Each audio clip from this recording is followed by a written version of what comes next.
আপনি আমাদেরকে রাজাকার বলেছেন, রাজাকারের তকমা দিয়ে আমাদের ভাইদের গুলি করেছেন। আমাদের সৈয়দ ওয়ালিউল্লাহ মুকাদ্দেস কোথায়, আপনাকে বের করে দিতে হবে।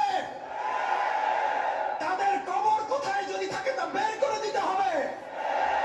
আমাদের জাতির কোথায় বের করে দিতে হবে।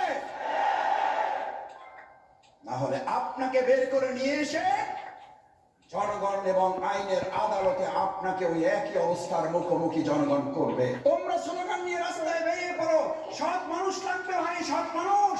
বাংলাদেশ ইসলামী ছাত্র শিবির তৈরি করছে এই দিন সৎ মানুষ, সুন্দর একটা বাংলাদেশ বিনির্মাণ আমরা আপনাদের পাশে আছি। আমাদের এই রাষ্ট্র সংস্কারের কাজ চলমান। আমাদের আমিরে জামাত ডাক্তার শফিকুর রহমান উনি একটা বক্তব্য দিয়েছেন। এই বক্তব্য কেউ কেউ ভিন্নভাবে এখন প্রচার করার চেষ্টা করছেন, অসৎ উদ্দেশ্যে সুবিধা ভোগ করার জন্য, এবং এই সরকারকে দুর্বল করে দিয়ে আর একটা অন্যায় প্রতিষ্ঠিত করার জন্য তা করা হচ্ছে। আমিরে জামাত স্পষ্ট করে বলে